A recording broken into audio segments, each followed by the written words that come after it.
The Toronto Raptors shake up their front office in a major way not 24 hours after the NBA draft. The Utah Jazz took a major risk by drafting Ace Bailey, and now there are questions over whether or not he will report to the team. And the Lakers move up in the draft. That's all today on Locked On NBA.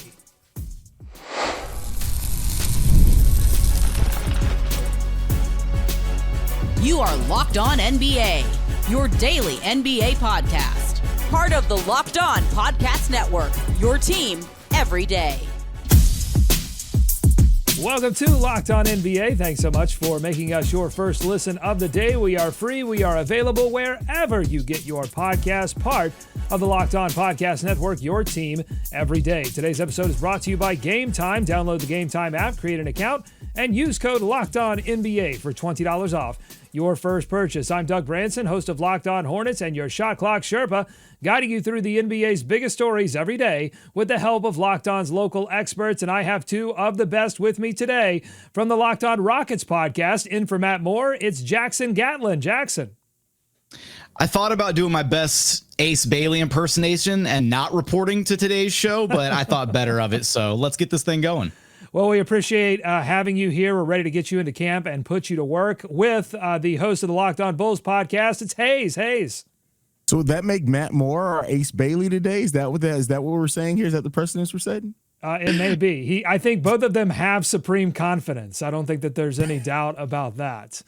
We will get to more on Ace Bailey and the Utah Jazz in just a moment, but we had some breaking news this morning. Shams Charania reporting that Masai Ujiri is out as vice chairman and president of the Toronto Raptors. Sources tell him and ESPN. Let's head out to Vivek Jacob, host of the Locked On Raptors podcast, with more.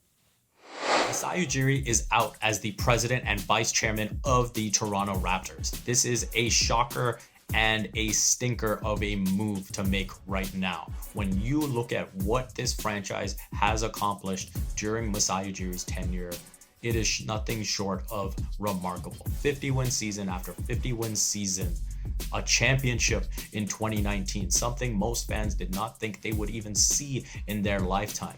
Yes, the last few years have not been great, but there have been mitigating circumstances, beginning with ownership changes. And that starts with Rodgers acquiring 75% of MLSE, moving up from what was initially a 37.5% stake. And when you looked at Masai Ujiri entering the final year of his deal, all of a sudden, everything was pointing in this direction. All right, Vivek calling it a stinker of a move, which I'm pretty sure in Canada is like an expletive, right? Like that's the worst thing that you can call something. What do you think of this move, Hayes, the timing of the move right after the draft, and then the succession level boardroom politics that seem to be in play here? It's weird timing. It's definitely weird timing. To do this between the draft and free agency just seems like it's just strange. It doesn't seem like this is the timing where things usually like this go down. You would have kind of wanted to have this outside or before the draft or before you really got into your offseason period. But, you know, hey, we've seen a lot of weird firings and timing on things here over the last couple of months. So welcome to the wild roulette of what the NBA offseason can be. Is it a weird move? Is it a weird move when you look at the state of affairs in Toronto over the last few seasons, outstanding circumstances, whatnot? I don't know, man. Look, first off, I want to say that the timing of it is a little weird, but everybody also forgets all the time that the Toronto Raptors actually have an actual GM in the GM chair, Bobby Webster, like the most forgotten about GM, I feel like, in the entire NBA landscape. So it's not like they were just flying blind here with a guy that they planned on canning the whole way through, letting him do their draft evaluation process and whatever their roadmap is down the line. Bobby Webster is still in place, so they're good on that front. But when you look at the state of affairs in Toronto and see how disappointing things have been with this team over the last few seasons, and right now with a team built around Brandon Ingram, Emmanuel Quickley, RJ Barrett, Jakob Poeltl. Yeah, you still got Scotty Barnes and his rookie scale extensions about to kick in. But where is this team going? They only just won 30 games this past season. Not an incredibly bright future in Toronto. So I think it was the right move to make, even though the timing of it did feel weird.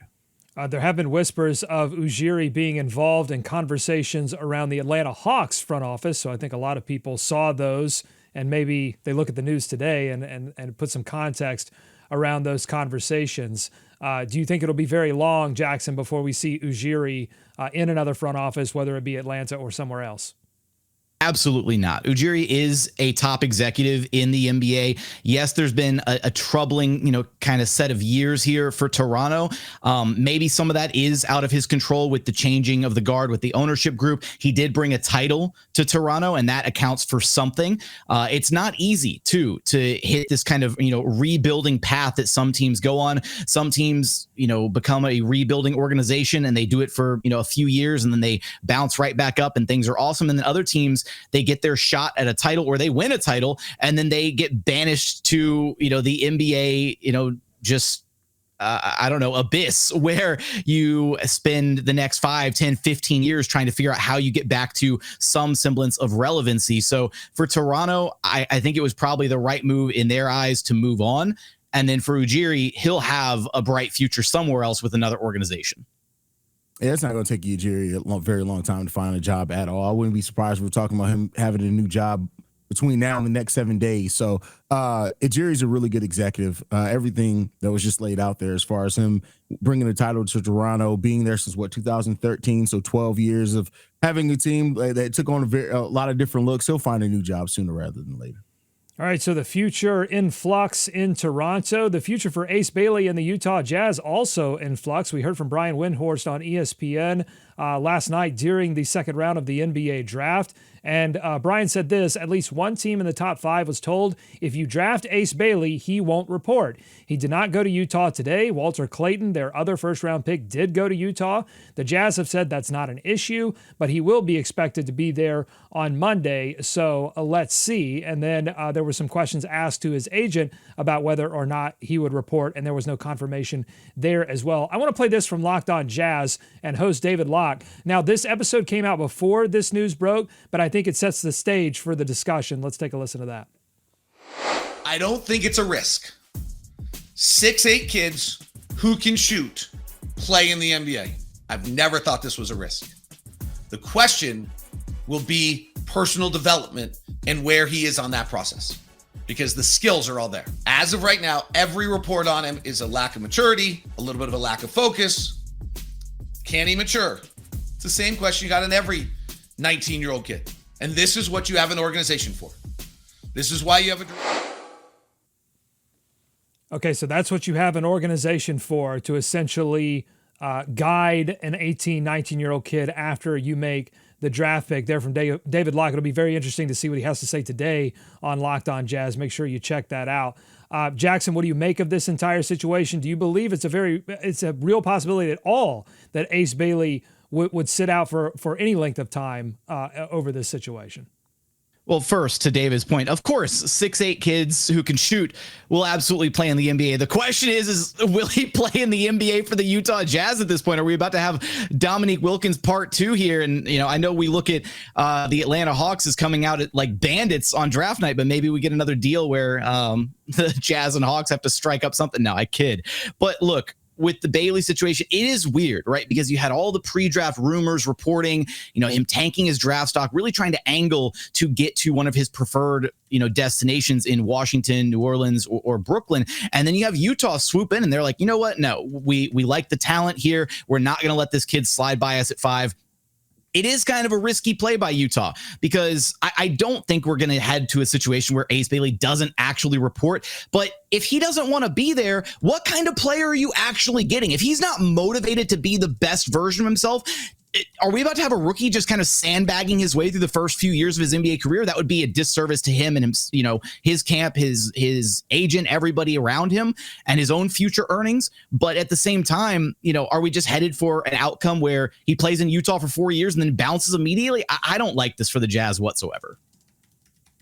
If David Locke thinks that 6'8" kids that can shoot aren't a risk, I have a Patrick Williams I could sell you. I can tell you on Patrick Williams You can go ahead and take that up off our hands, and there you go, because apparently it's not a risk. But no, the whole Ace Bailey thing, I can't even call it a saga yet. It hasn't been going on long enough yet. It's funny. Like, I don't know how this is all going to shake out. I do commend the Utah Jazz for taking the best player on the board and saying, let's figure it out. We have your rookie rights. You're going to be here for a while. And Ace Bailey could really be doing himself and his career a disservice before it even really gets started by how he wants to play this. So I think he's going to report. It's best for him. I hope that that his agent isn't that bad to where they're advising him not to show up. You have no leverage here. You have zero leverage to try to get yourself to a team that you want. You haven't even played a game in the NBA yet. So I think cooler heads will prevail. Ace will have the beginning of his career in Utah, and then they'll just have to worry about that in 3 or 4 years down the road. It's been a very long time since we've had this particular, if it even is a situation. We don't know. We have to wait until Monday to really confirm whether this is going to actually be a situation. But yeah, I think you have to go all the way back to 1999 and a player, Jackson, that would end up being a Houston Rocket. That's Steve Francis, who was originally drafted by the Vancouver Grizzlies and said, I do not want to play here. Made that clear to them before the draft, and they drafted him anyway. Ended up eventually dealing Stevie franchise. Do you agree with Hayes that he doesn't have any leverage here? I mean, if he continues to sit, the Utah Jazz cannot go with a 5th pick and not having that player play, right? Yeah, I don't know. Look, there is a little bit of precedent in NBA history, right? Like I took my jab about Dominique Wilkins, obviously Stevie franchise, back in the late 90s with the Grizzlies and Rockets back then.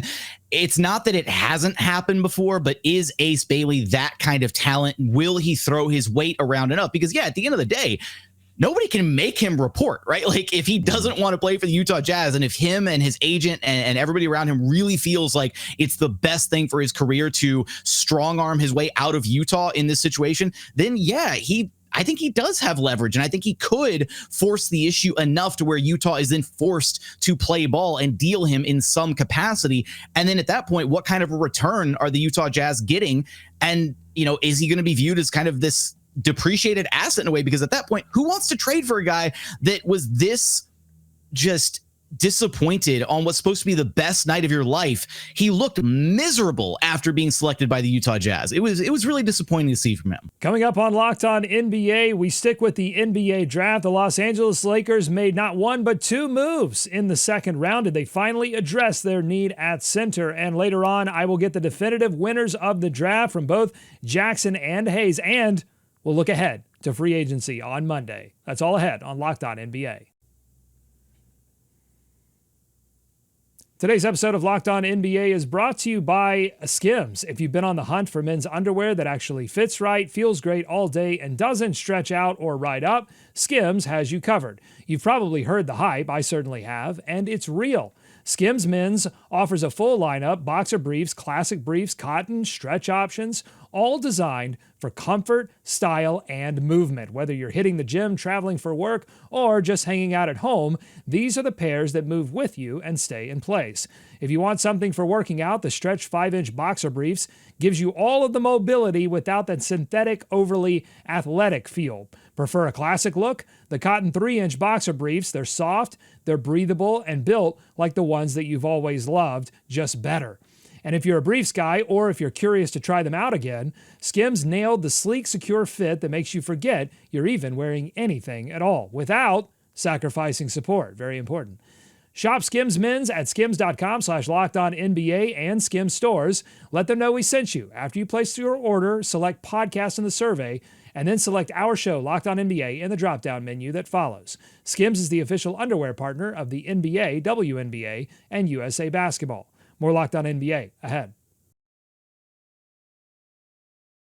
Back here on Locked On NBA, thanks so much for making us your first listen of the day. The Los Angeles Lakers did not make any noise in the first round of the NBA draft, but they did make 2 trades, making up for lost time in the second round to move up to take Arkansas wing Adou Thiero. Let's go to Locked On Lakers for more on the pick and what it means for their offseason ahead. Pretty aggressive on Thursday, moving up from 55 to 45 and then 45 to 36, basically parlaying cash to do that.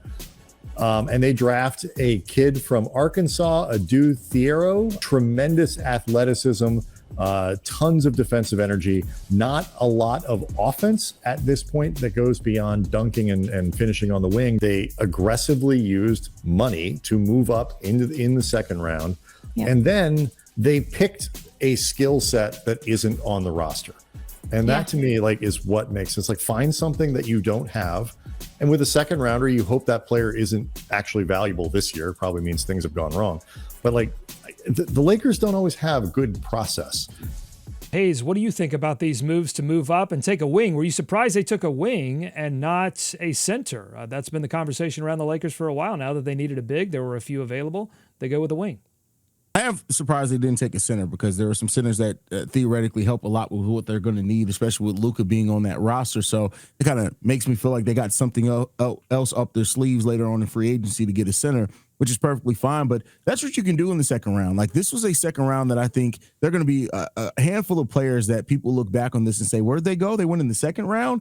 And Thiero is one of those guys that has the potential to do that as a 3-and-D player in the next level, is if he gets that shot together. But defensively, he's really advanced, and I commend them for being aggressive. They make a trade up from 55 to 45 with the Chicago Bulls. They then take that pick, and then they use more cash to pair with that to move up 9 more spots to 36, and they go out and get their guy. And when you identify somebody in the second round, I'm never going to knock a team for being aggressive and going out and getting a guy they feel that's going to help their team, whether it be now or in the future.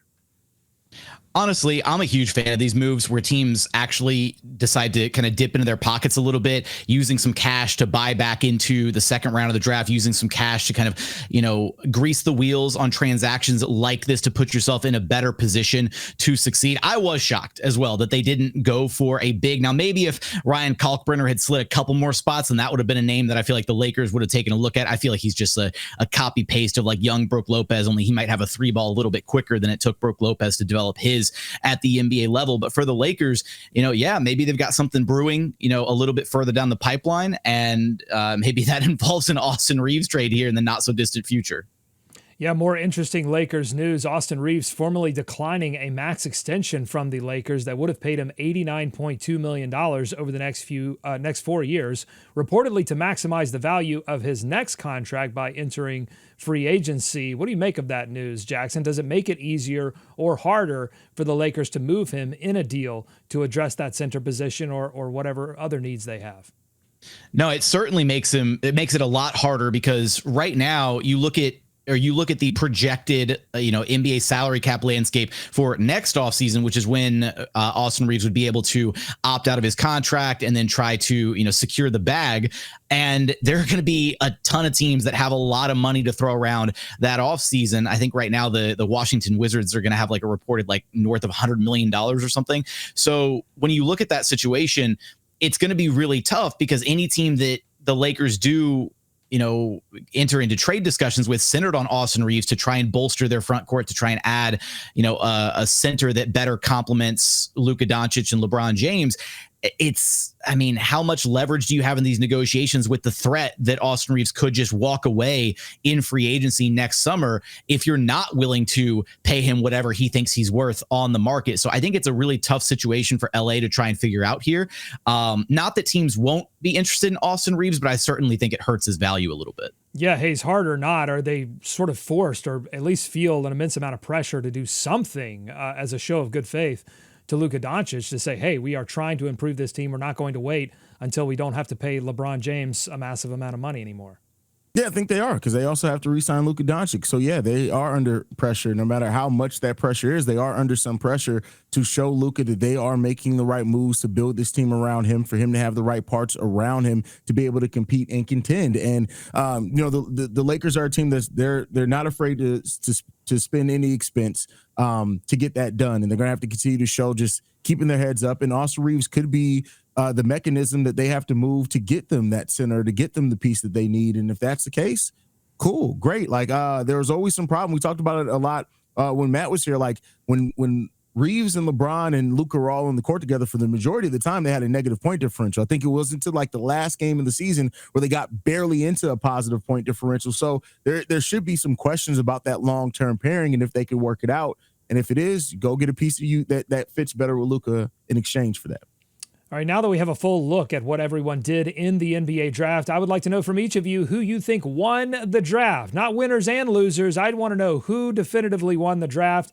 Let's do this pageant style, though. I want your runner-up first, and then from each of you, and then we'll reveal the winners. Jackson, we'll start with you. Who's your runner-up?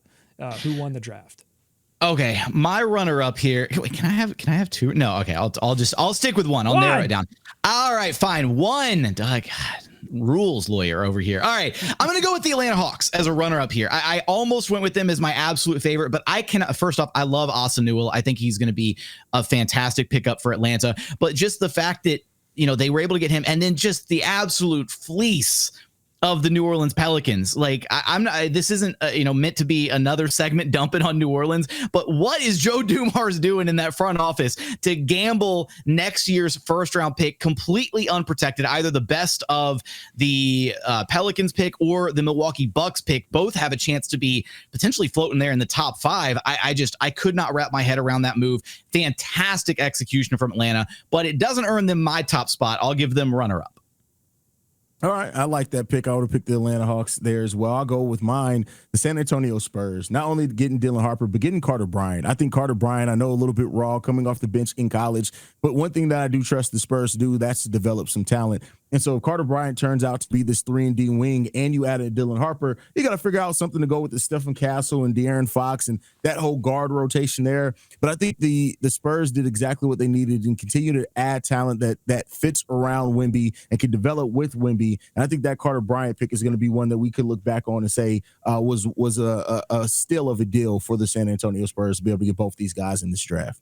Okay, Spurs runner-up in the draft order, also runner-up in Hayes' winners of the draft. So Hayes, you first here. Who is your winner of the draft?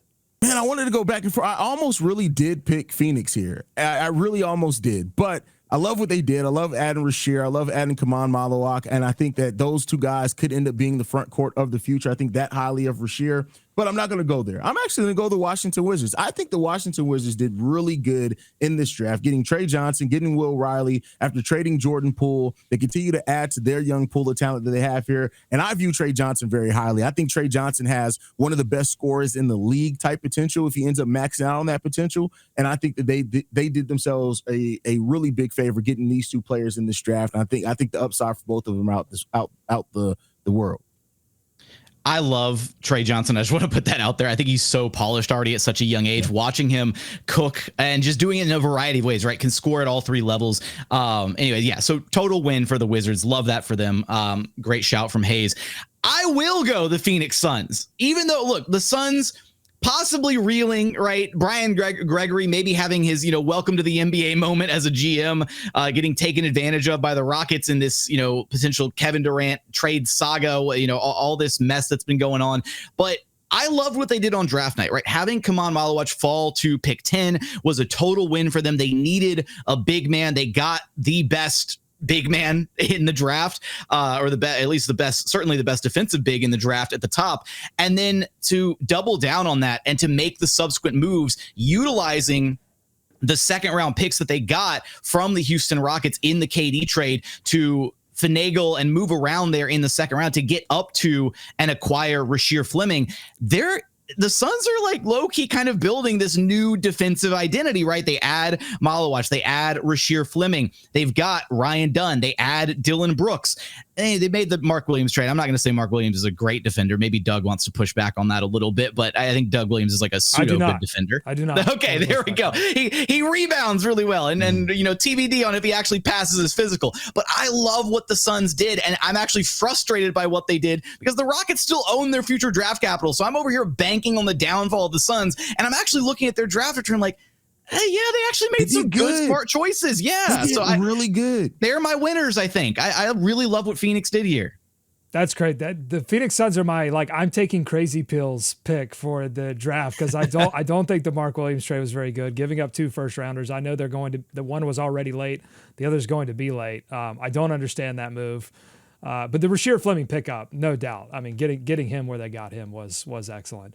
All right, let us know what you think. Who won the draft? YouTube.com/@LockedOnNBA. Coming up, we will talk about free agency. man, this calendar is crazy. We're already into free agency. We go right from finals game 7, right to the draft, now to free agency. It opens up on Monday. We'll do a little look ahead. Which teams should we be really keeping our eyes on as we approach the date? That's coming up on Locked On NBA. Today's episode of Locked On NBA is brought to you by Game Time. Have you ever decided at the very last minute to head to a ball game with friends or family? I know I have. Maybe it's a game day and you suddenly realize you want to be in the stands. That's exactly where Game Time comes in. It's the easiest way to grab those last-minute tickets without the stress and without missing the game. With the money you save on tickets, you can splurge on food, drinks, merch, or even invite an even bigger group to attend the game with you. Game Time makes it possible. Game Time makes buying tickets fast and simple. Prices on the app actually drop the closer you get to first pitch, and they've got incredible last-minute deals, clear seat views, and a lowest price guarantee that takes the worrying out of buying. Game Time has last-minute tickets and zone deals for big savings like 10% off, exclusive zone deals for FIFA Club World Cup matchups. Take the guesswork out of buying tickets with Game Time. Download the Game Time app, create an account, and use code LOCKEDONNBA for $20 off your first purchase. Terms apply. Again, create an account and redeem code LOCKEDONNBA for $20 off. Download the Game Time app today. Last minute tickets, lowest price, guaranteed. More Locked On NBA ahead. Thanks again for making Locked On NBA your first listen every day. Before we get to free agency, I am curious. Boston didn't show up in your list of winners of the draft, and they didn't show up really much at all in this draft, even though there were some rumors they were possibly looking at moving up. They stayed in the first round where they were slotted, and there was also a lot of talk of them moving Jaylen Brown or moving Derek White. None of those things came to fruition. Instead, they took a guard late in the first round, Hugo Gonzalez, who a lot of people see as a draft and stash option and doesn't really fit the sort of typical mold of a Celtics guard right now. And then they actually trade back in the second round. Jackson, what did you make of their draft and what it means for them moving forward this season? Certainly feels like when you look at the results of the Boston Celtics draft, this feels like the draft of a team that's planning on punting, at least for next season, right? A team that doesn't really plan on approaching next season with these title contention aspirations. Obviously, the Jason Tatum situation is, really tough to stomach and figuring out, his rehab process and what that's ultimately going to look like. It very much feels like the Celtics are going to have a season where they open things up. They allow some of their younger guys, some of their younger talent, a chance to maybe flourish a little bit. I will say I like the Amari Williams pick in the second round. I do think he's a very interesting prospect to take a look at. Very good passer for a big man. And at the end of the day, I don't think it's necessarily a bad draft. It's just maybe like a quiet draft. I don't know. Maybe Celtics fans are going to have to readjust their expectations, at least for the next year or so, while they figure out things with their star player in Jason Tatum. I really like the Hugo Gonzalez pick. I think Hugo Gonzalez has really good upside. I know looking at his raw stats, you may not see that, but Hugo Gonzalez is a player that I think is active. I think he can develop into a really decent scorer, and he's active on the defensive side of the ball. So I like the pick of Hugo Gonzalez, and I love the Amari Williams pick. I don't know how it's going to work out for him in the NBA, how much he's going to spend in the G League or anything like that. So I think for a team that wasn't trying to be extremely active, and it does still feel like a punt of an offseason, I still think they did themselves pretty well. We may not hear Hugo Gonzalez's name for another year or so if he is draft and stash, but I do think that eventually he can turn into a pretty decent player. And Amari Williams, that dude's a worker, and I think that he has a lot of raw skill as well. Maybe not a super high ceiling, but I can see him end up being a rotational big at some point for you. So I think for a team that wasn't looking to kind of break the mold or anything this offseason, I think the Boston Celtics did a pretty all right job. Look, I just have PTSD from draft and stash Spanish guards with the Rockets and Sergio Llull and being teased for the better part of a decade that he was ever going to actually come over to the Houston Rockets. So maybe that's why I'm a little bit down on Hugo Gonzalez at this point. Are you down on the second apron? Because I feel like you heard Brad Stevens talk after the Boston Celtics wrapped up their draft, and a lot of the talk was everything that they're doing to maneuver around this second apron. And I just feel like it's made every part of so many of these NBA processes less fun to monitor and to keep track of, Jackson. I disagree, honestly. I think the second apron is fantastic. This might be like the word. This might be a scorching cold take or hot take or whatever. I'm glad you have the alt take here. It's interesting. Go ahead. No, it's just, I love it because I think it forces front offices to really plan carefully, meticulously to figure out, okay, how can we maximize being the best we can be? How can we take advantage of this 2-year window, 3-year window, 4-year window? And then you have teams like the OKC Thunder, right? A potential budding dynasty here with their incredibly young big three, all their draft capital, all their future young talent, guys that haven't even played a single second of NBA basketball yet, getting ready to, join in on the fun, starting next season. And so I really love what the NBA has done here, kind of with some forced parity with this second apron and seeing teams. And now I will say the whole injury aspect of the second apron and watching like the Celtics have to tear it down because of Jason Tatum's injury, that part kind of sucks. But outside of that, I love what it's forcing front offices to have to consider moving forward from a roster construction standpoint. You like it now, Jackson. Wait till it's the Houston Rockets with all their young talent. Yeah, it's coming. It comes for us all, Jackson. This is your future in 3 or 4 years, Jackson. That's what's going to happen here. But no, the second tax apron is interesting because it makes teams think. And I think it makes team building have to be more organic or more intentional. You can no longer just throw money at things and just think, well, we're just going to keep all our guys and just keep paying them whatever. You have to now think about what that means and the level of contentionship you're going to be at with paying that second tax apron. So this is a version like Adam Silver wants parity around the league. He's made, he has not hidden behind that at all. So this is a thing that can definitely get there. And I think that we're going to see this in more than just what we do now. Like, think about this going forward into the future. If you have a restricted free agent and you're close to the second tax apron, and while you can match a deal, if a team makes an offer to your restricted free agent that will send you into the second tax apron, you're going to have to think long and hard if you're going to match that deal. That's not a situation we've seen yet, but it could be coming. So this second tax apron is just going to continue to be something that can be utilized by other teams. And I can't wait to see when we get there.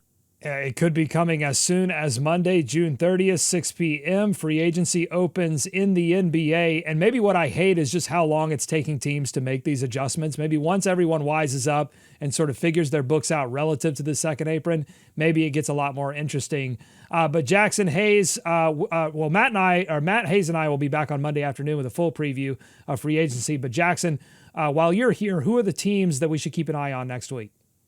Okay, you guys don't want me anymore. Just use me and then toss me to the side. No, I kid. Look, I mentioned it earlier, right? Next offseason, the 2026 offseason projects to be a very robust market, right? With a lot of teams with cap room and the ability to, sign big name free agents and throw a lot of money around. This summer, not so much. You're looking around the landscape of the NBA, and there's really only one team that actually on paper projects to have a lot of money to use. And it's one of the teams that really doesn't want to win a bunch of games, right? It's the Brooklyn Nets, and they project to have anywhere from like $40 to $60 million in cap space, but they're not trying to win. They want to tank. They just drafted 5 rookies, an NBA record in the first round. They're going to be bad. So to me, one of the things that's going to be interesting to see is how many actual free agents use the Nets as like their leverage in discussions with their own teams about securing their own payday with their current organization. But 2 of the names that that I'm very interested to see ultimately what happens. Malik Beasley with the Pistons. I think they have to absolutely keep Beasley. They can't just let him walk for nothing in free agency, although there would be a lot of teams that would love to secure his services. I think he gets a significant payday in Detroit. And then Miles Turner.